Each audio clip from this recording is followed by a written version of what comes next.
Hey, I'm Chuck. I'm on Golf Subpar. And when you think of Colt, you definitely think Subpar.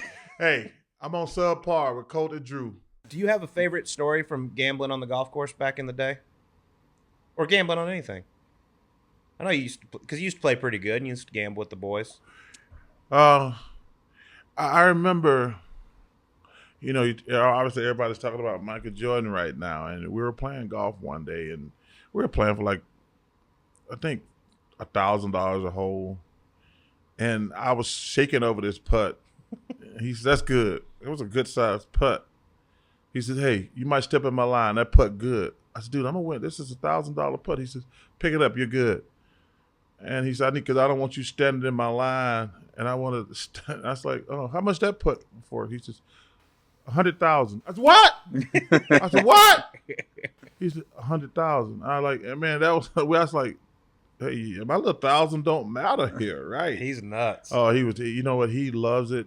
And I thought one thing about that dance thing is listen, man, everybody likes to gamble, especially if they have money. And I thought it was like people making a big deal out of his gambling. Like I told him about my gambling. I said, "I'm gonna gamble. I don't care what the hell any of y'all say. I've never been to a casino by myself. I like to drink too. I've never been to a bar and I was the only one there. So other people like to gamble and drink too. So it is what it is, brother." And they're making a huge deal out of that, like on The Last Dance. Like he's getting crucified for like, "Oh, I went out and played for $50,000 with whoever. Yeah. I lost $50,000." It's like, dude, that's an hour, I maybe know. less. You know what I mean? Like, how is that a big deal? Guys go out and play golf and gamble. A guy's making $50 million a year and he's playing for $10,000, $20,000, $30,000. Like that technically is a lot of money, but not somebody who's got 200 or 300 million. Yeah, it's. I mean, so that's like it was crazy. And like I say, I got nothing but respect for this dude. He can do what he wants to with his money. Remember when Planet Hollywood was the bomb? I remember we had a great party here in Phoenix, and two of the most traumatizing events in my life happened.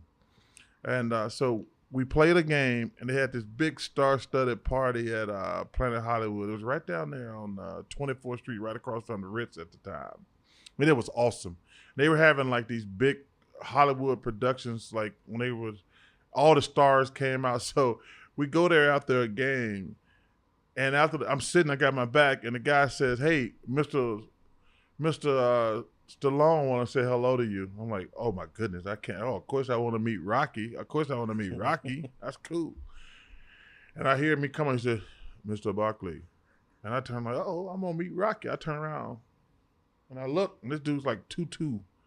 2'2". 2'2". I said, "Hey, that's just you, Rocky?" And I'm like, "Damn, Rocky, you look so much bigger." I was saying to myself in my head. And I was like, and he was awesome. Stallone was awesome. And I was like, "Yo, man." And after he was gone, he was awesome. And then he turned it, I was like, "Guys, that dude is tiny." So then about an hour later, the guy says, "Hey, Mr. Schwarzenegger want to say hello to you." And I'm like, "Oh, hell yeah, I want to meet the Terminator. This going to be cool." And I hear he comes up, he says, "Mr. Barkley." I'm like, "Uh-oh, Terminator behind me." And I turn around, and this dude like 2'2". I said, "Wait, hey, what the hell going on in Hollywood? Ain't nobody there." I was like, I tell people that story sometimes. I'm like, I turn around, I see Stallone and Schwarzenegger, and I'm thinking like, I'm going to meet big old Rocky and big old Terminator. And both of them dudes, one of them's like 5'6", and one's like 5'9". I'm like, damn. There's nothing wrong with that, Charles. I know, but if you got, I'm saying, if you're out there killing people and beating up on people, you want to see a big old tough guy. We've got Kevin Streelman. Kevin, welcome to the program. Colt, please, it's an honor. Former guest on the program. You're also very good friends with Chicago man Brian Urlacher. And I got to know, like, does Urlacher, being that you've won twice now with Larry, does he look at you and give you shit like, "Hey, dude, maybe I'd like to hoist a trophy once or twice in my day"?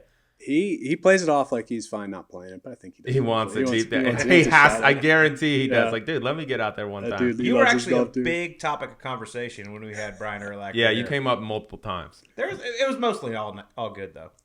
He's a good man. He is you have to say that he's massive. Yeah, don't say anything. Do not say anything bad about him. Want to hear a good Brian story? Yes, of course. That's exactly why we're here. So, Brian's a big prankster. My coach at the time, one of my good friends, Jake Thurm, was so stoked to meet Brian. I was staying with Brian on the BMW up at his house. It was right across the street from Conway Farms. So Jake's like, man, can I come over? I had an early tea time. Brian's like, yeah, you can spend the night, no problem. So I just see it in the back of his mind. He's like, what time's he getting here? I'm like, oh, he just had work and he's had dinner with his kids. He's probably get here around like 9:30. He's like, okay.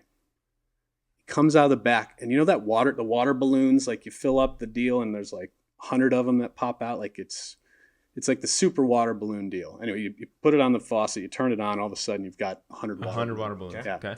Gets this big box, 100 water balloons. He's like, let me know when he gets here. We go up on the roof. He'd never met Jake. Me and Brian and Chappie are sitting on the roof like the night before we're playing the BMW Chevy, and Jake gets out of his car, and we proceed to pelt him with 100 water balloons. And Jake is standing on there like, what are these children doing? It's Brian Urlacher. Nice to meet you, dude. Yeah. Yep. So Jake in the back's mind, like, I'm going to get him back. I want to get him back so bad. So we were filming this great show, Driver versus Driver. I don't know if you saw That's that. a big show. I love that show, dude. Yeah. Smash hit. Wilson, Loved incredible. it. You were unbelievable, dude. Thank you. It was a shining moment. So Brian and I are filming at Cantini, the course I grew up at, and they're bringing him into the show. He was one of the judges.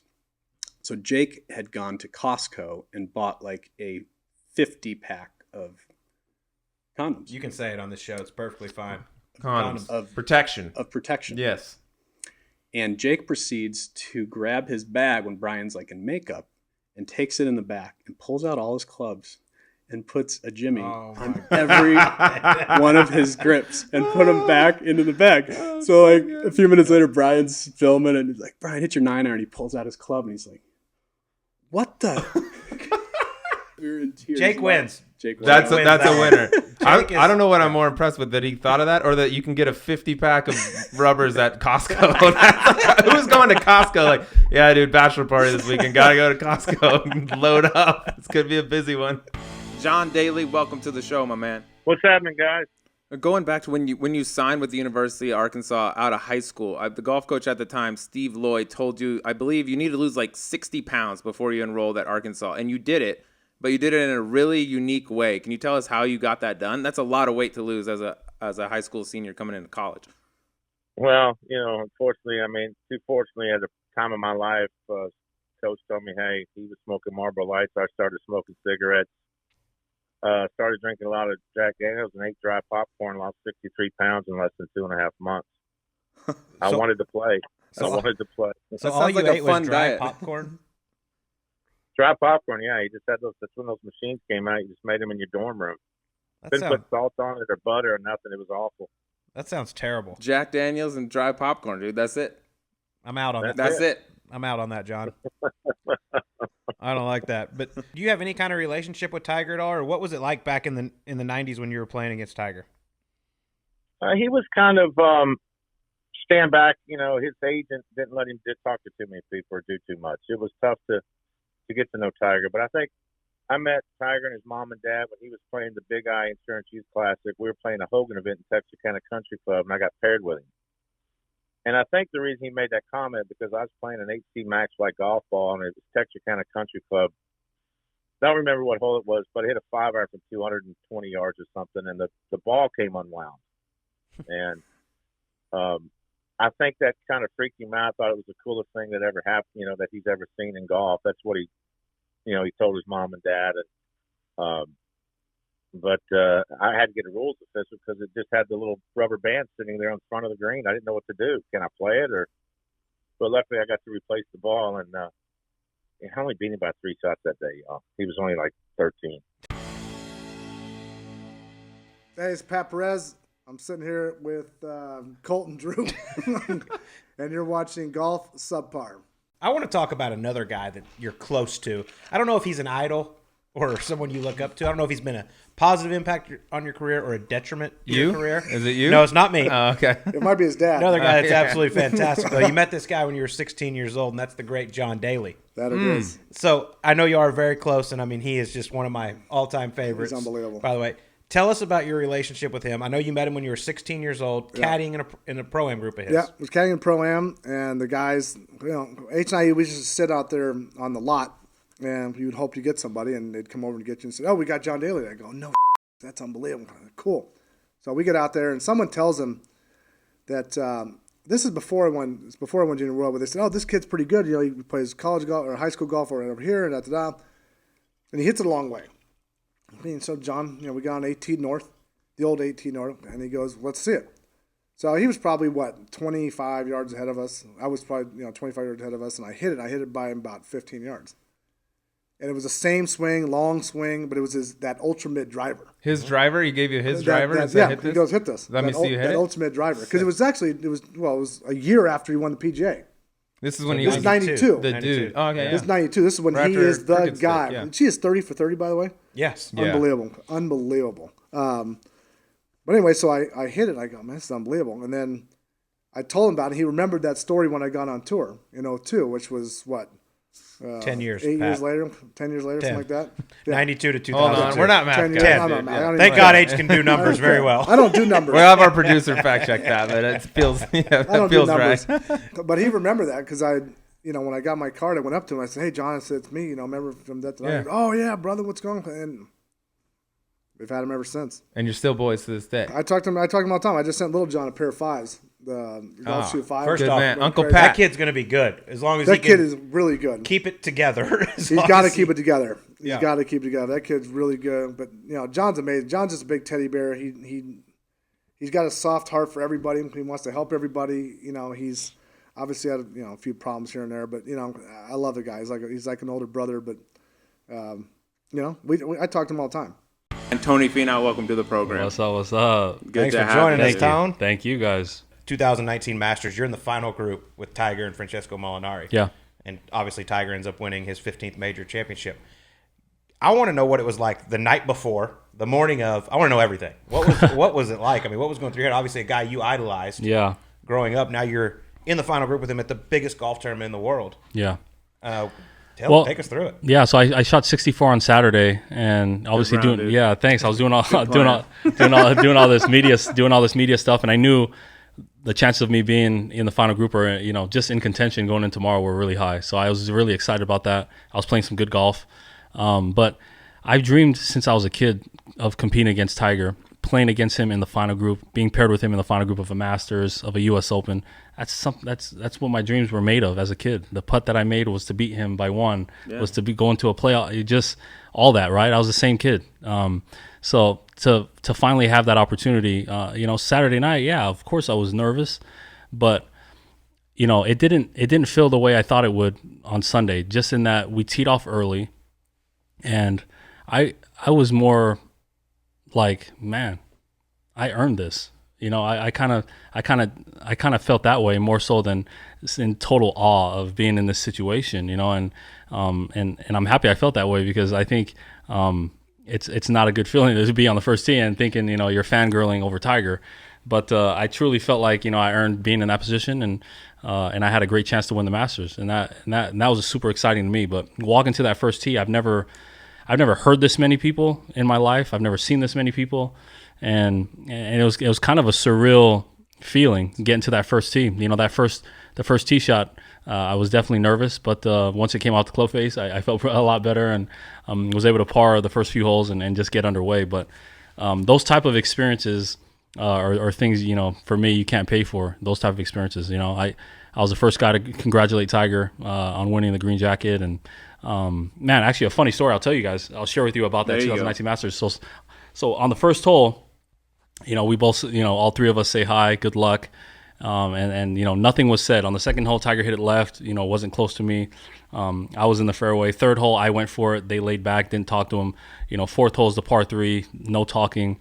We finally get to the seventh hole, and Tiger and I are walking next to each other off the tee, and I said, hey, Tiger, it's kind of awkward. I'm like, how come he's not talking to me? Maybe I should say something to him. So I'm like, hey, Tiger, how's the kids? And he's like, oh, they're doing fine.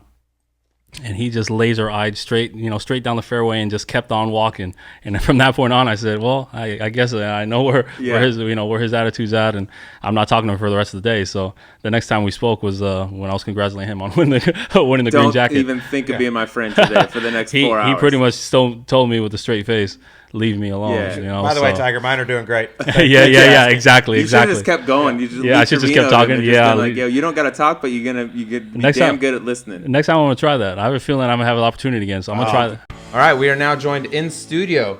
Paul Casey, welcome to the show, my man. You and Pat Perez, who you mentioned was part of the ASU golf team. You guys are still very good buddies to this day. And from the outside looking in, like you guys, like that looks like a complete odd couple. Like complete odd. You got this obnoxious, loud, long-haired American, and then you got you a very soft-spoken, nice, you know. Did I tell you the first time we met?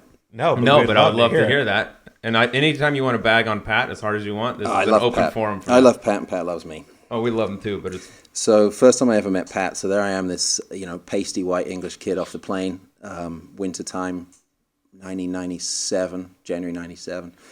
And I'm hitting golf balls. I'm like, nothing going on down at the range at ASU at Carston. Rest in peace, it's no longer there. Right. And we've got acres and acres of space, and this chipping green that's just behind me, and out comes this kid. And he dumps down his shag bag, and I'm the only person out there, and I'm hitting onto the range. He dumps down his shag bag 25 feet from me, gives me this glare, and hits this golf ball straight over my head to this chipping green behind me. He's got acres of room, and this punk kind of puts down this and hits this golf, and the divot lands right at my feet. And I'm like, what is this? And I look at him, and he looks at me. And so as he hits the second one over my head, I just wander over. And I said, all right, what's your name? Pat. All right, Pat, my name's Paul. I said, this is really easy. I said, I was here first, you were here second. So either you move or I move you. And he kind of looks at me. Perfect. And he goes, and he figured I wasn't joking. And so he moved. And that was it. That was great. Backs out. I love back that. down. The first intro with you and Pat? Yeah. And so, and unbeknownst to me, my apartment was next door to his. Our front doors were 6 feet apart. And, we abused each other. We called each other names constantly, but we'd be around there playing cards, playing poker, drinking, doing what we did in college. Welcome to America. Here's your amazing golf. Here's your buddy Pat.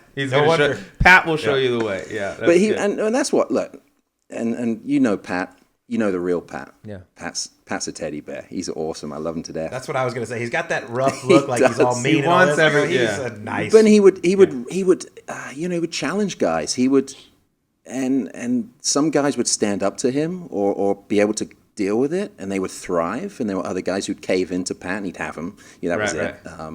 But deep down, it's because he's just Pat. He's just a big teddy bear. But he's, ultra competitive. Is good at what he does. He just does it in Pat's style, which I'm cool with. I didn't know him in college, but I'm assuming he's still the exact same Pat. Exactly, and that's why I love him, because he's consistent. Mm-hmm. There's, I love the guys on tour who are consistent, and he is one of the most consistent guys on tour. Yeah, what you see is what you get, and he never changes, and I fully respect him for that. You know exactly where you stand. Exactly, with Pat, you do. Which is great. He either likes you, if he doesn't like you, you're going to know. It's pretty easy. I don't think he dislikes a lot of. He doesn't dislike a lot of people or anything. He just has an opinion, and he doesn't kind of. Yeah, he's just him, and if you like it and mesh with that, cool, be friends. Because he'll like pretty much. He really try to. He pretty much likes come everybody. Like me, I want you to like me. He's not that guy. You know what I mean? That's an incredible story. He just pops him down, starts hitting shots over your head, just like you don't matter, punk. And then exactly. I love that. All right, we're here on Golf Subpar with Brian Urlacher, and we always give a little plug at the end of the show. So I figured nobody would know better about plugs than you. So go ahead. Well, it's statements like that make this show subpar. Yes. You played like all over the country. You played some incredible tracks. Give me a quick rundown. Brian Urlacher, favorite places I've ever played. Augusta, number one. I played Shinnecock.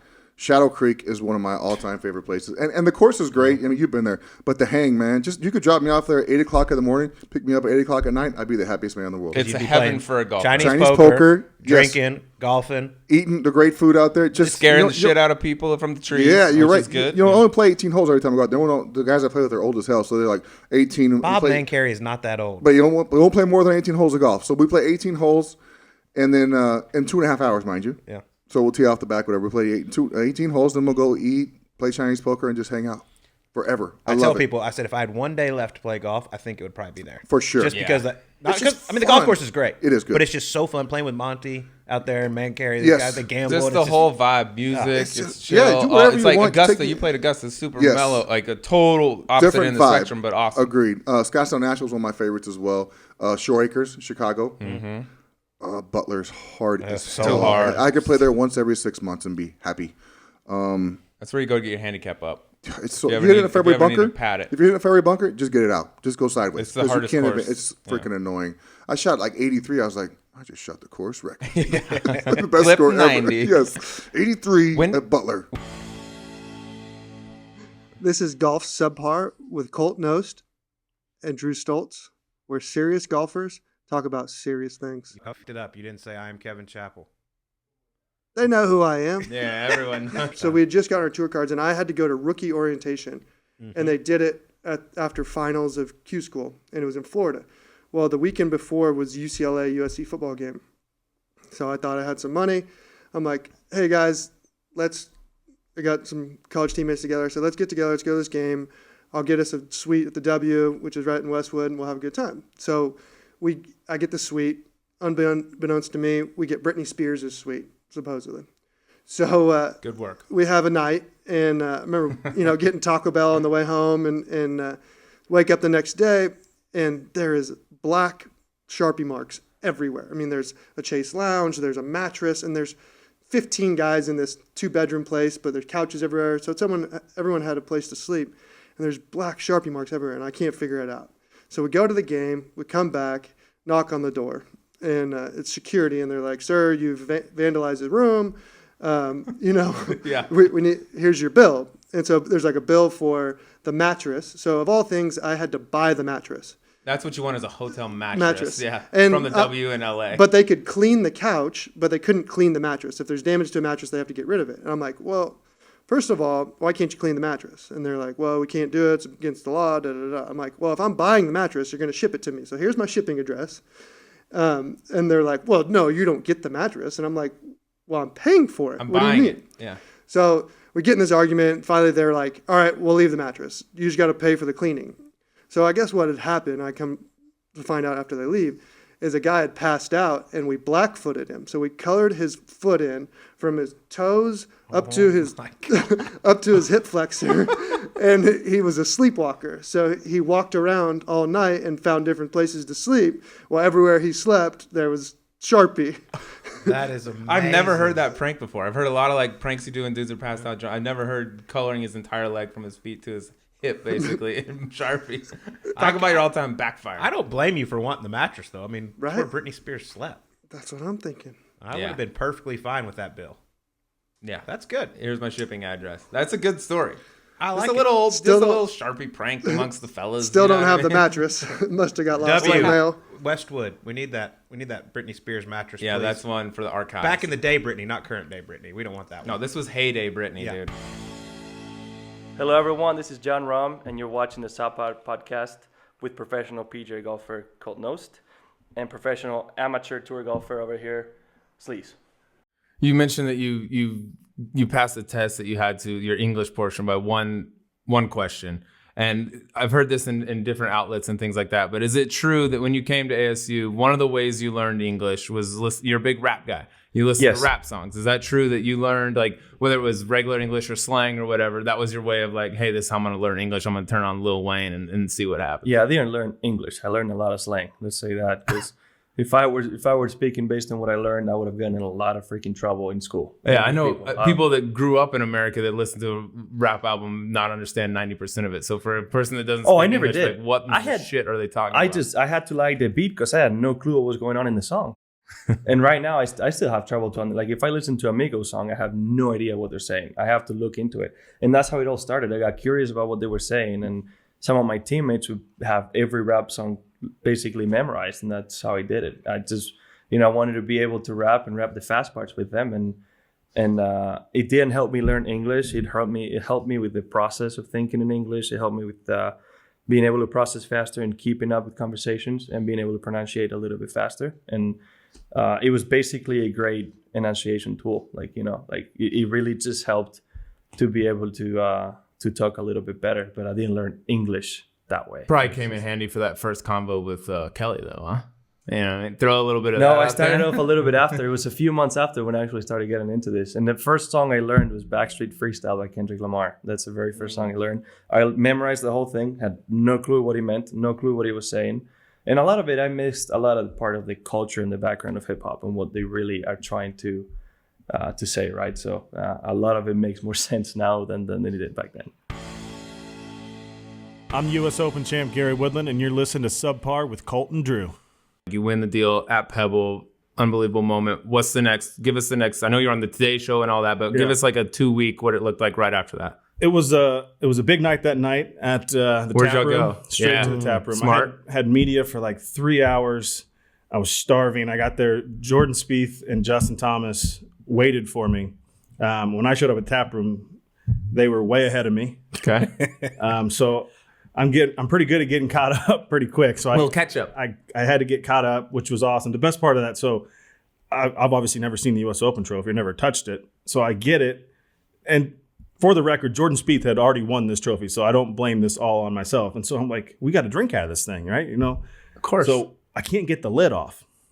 And so Jordan's like, no, I think they welded it on. I don't think it comes off anymore. So we turn it upside down and we pour a bottle of vodka and we're drinking out of the bottom. Out of the bottom of it. Okay. Well, the USGA has a table of a room down below the tap room, and somebody had texted them and told them Gary Woodland's drinking out of the bottom of the trophy. So the guy comes up. He's like, hey, can I talk to you? No. I'm like, am I in trouble? He goes, no, you idiot. The trophy, the lid comes off. You had twist. We're trying to pull it.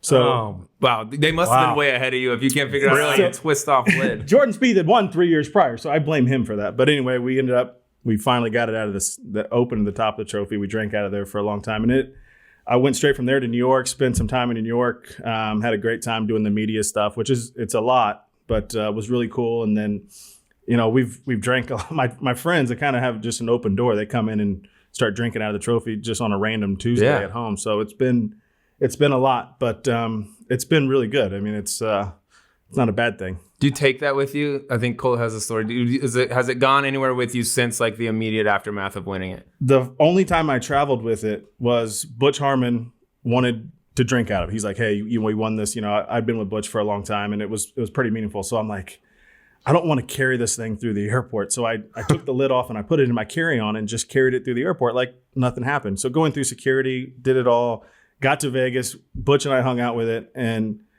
lo and behold, the tournament was there the next week, the Shriners, and Colt's in town, and Colt's asking me for this trophy. Colt's dying. Yo, bring that trophy. I'm like, I get kind of embarrassed walking around with it. Like, I don't want to just be that guy. That's the difference between you and Colt and me. Yeah. And so we're in Vegas, and I was not sober. Yeah, finally, Colt's like, it was Wednesday, or I don't know even know what night it was. I'm like, here's the deal. I don't want to be seen with it, but I will bring it to you as long as you promise not to break it. I'll go eat dinner, and then I'll come back, and I'll get the trophy back.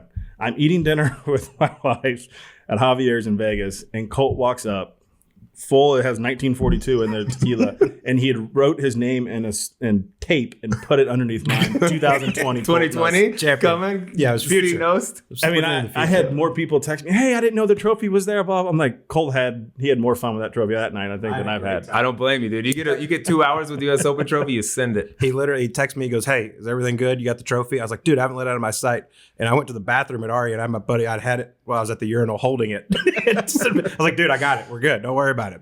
You know him well. His name's KIRADECH, APHIBARNRAT. Welcome to the podcast, my man. I got to get to this story because it's one of the best. It's when I first read this story, I thought it was one of the best stories I'd ever heard in golf. And you know the story, you've told it a few times, but not a ton of people over here know it. And it's the first time you got a real check in professional golf for $15,000. I know you told it before, and I want you to tell it, but you go out, you get your first check, 15 grand, right? US, 15,000 US. What do you go do? Most guys go put it in the bank. Hey, I can go get a few more entry fees. What do you go do with that 15? Well, I have to say that before I get the first check, I was driving with my dad to seeing the like nice Mercedes showrooms. Then I stopped by. I tell my dad, like, I need some pressure. Just go in. I need some pressure. Just go in. I love that. Buy the car. Just pay $5,000 up ahead. And then the deadline was next month. I have to keep playing. So my first check, get $50,000. I hold the check and go straight away to the showrooms and pay them half. Then I came back to see my mom. I was like, how are you doing? Where's the check? I spent it all Not even 10%. I How- spent it In all. an hour. How mad was she? In an hour. Oh man, you can't imagine. You can't imagine that. I mean, me and my dad, we doesn't have dinner. She never cook. You just walk away, go out to the room, and shut the door straight away. Figure it out yourself. I love that. Hey, Dad, I need some pressure.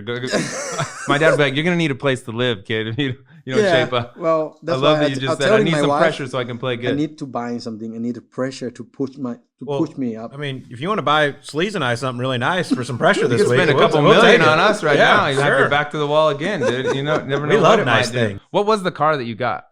Mercedes E250. So you went out first check. I need a Mercedes. I'm gonna and put my back against the wall. I'll go earn the money. You have had 90 days to go to pay it off or something like that. 40 days. Put a down payment and said I'll be back But within 40 days. You have to understand that in Asia, the total prize money is 200,000. So you have to win 2 at least to cover all the expenses. I win once and then finish another 4 top 5. I cover 40 days by 1 win and 4 top 5. Oh. Just one car. You do that over here, you make $4 million. I'm Wyndham Clark. Little Spoon's a little better than the Big Spoon. And I'm on subpar with my boys, Colt and Drew. The last time I threw up was the first time I ever threw up from alcohol. You've only thrown up one time One from time, alcohol? yeah. You're not drinking. Are you out of your mind? You lived in Vegas for 2 years and you only threw up one time? I can. When was maybe it? What was it? Break it down for us. It was with him. There you go. There you go, dude. When? It was with him. We were literally at Whiskey Row in Scottsdale. All right.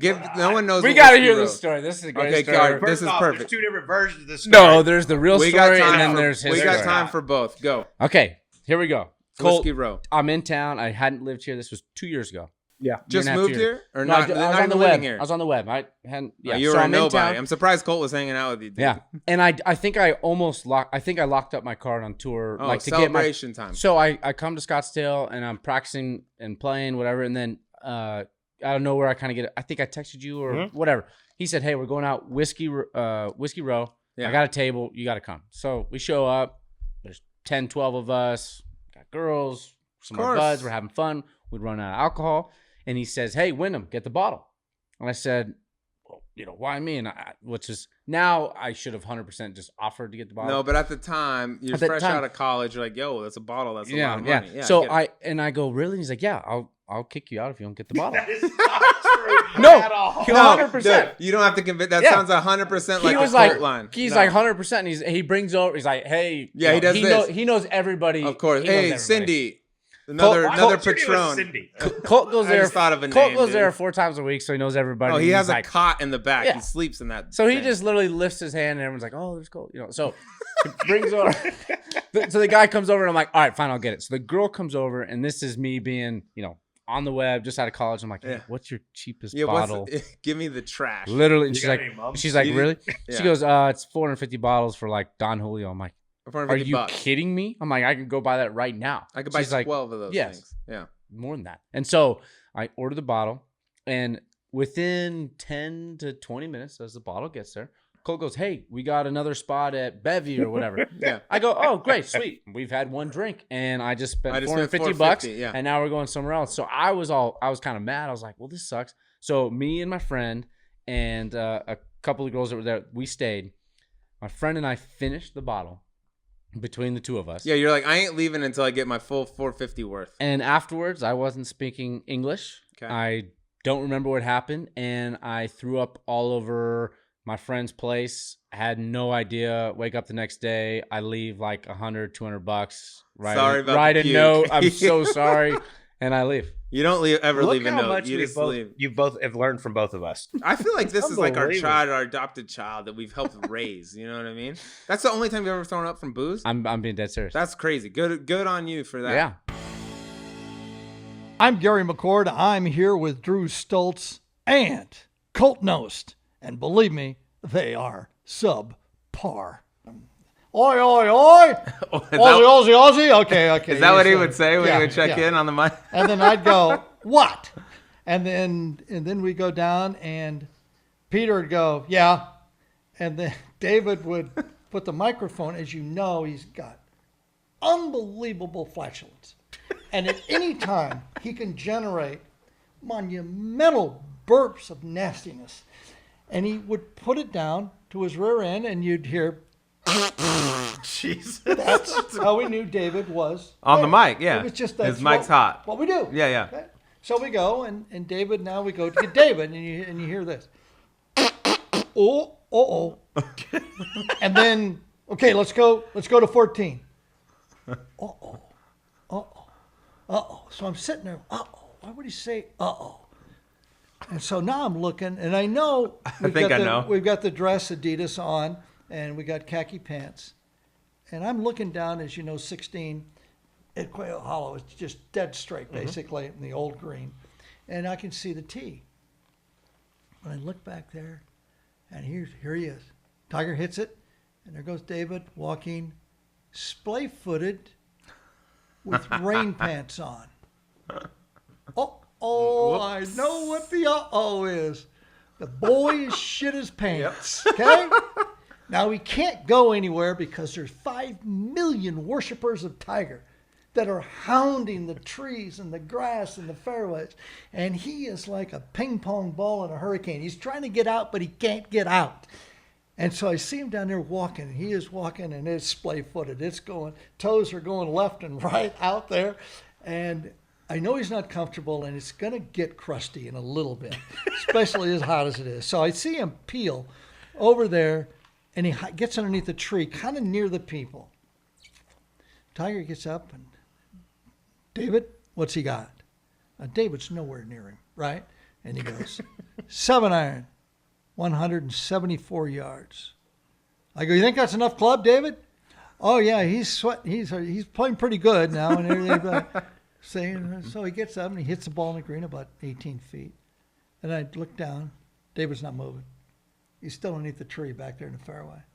So now we come to Tiger.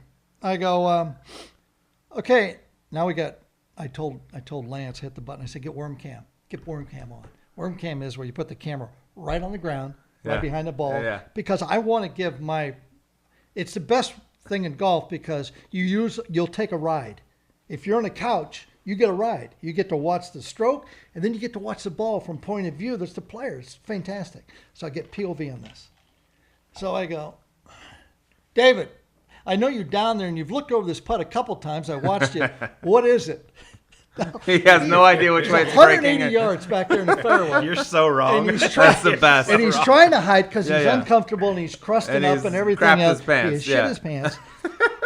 So then, and he can't be wrong now because we got worm cam. Right. If he reads it and he read it 8 inches the wrong way. Yeah, you're dead. Yeah. He's dead.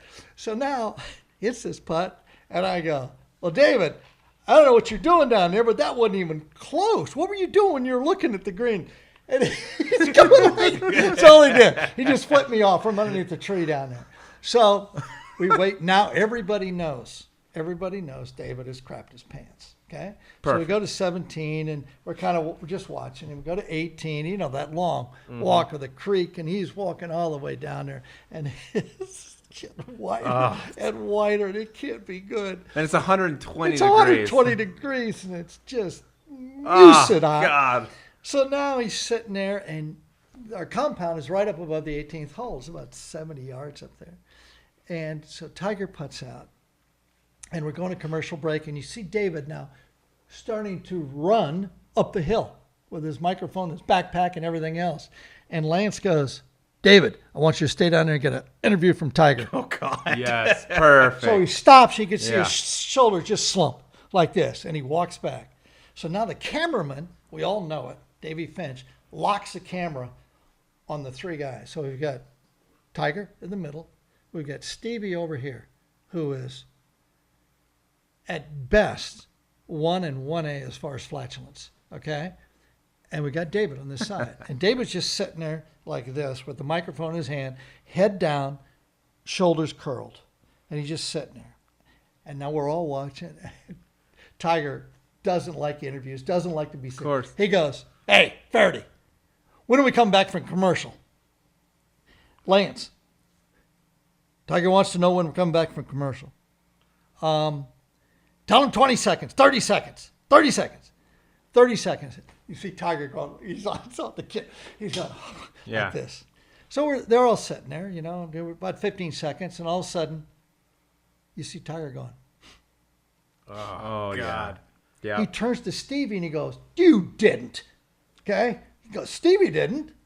I mean, Stevie goes, says, I didn't do it. So he turns to David. As soon as he looks at David, David goes, "I shot myself on 15." And Tiger jumped up in the air, kind of like get away from him. Then 5-4, Jimmy, we're live. Throw it down. He's got Tiger Woods down there, our own David Faraday. So David goes to put the mic, and Tiger's running. He's getting away from it. He left. So David's trying to get the mic, and Tiger's running that way because his stench is so bad, I guess. And it was hilarious to watch.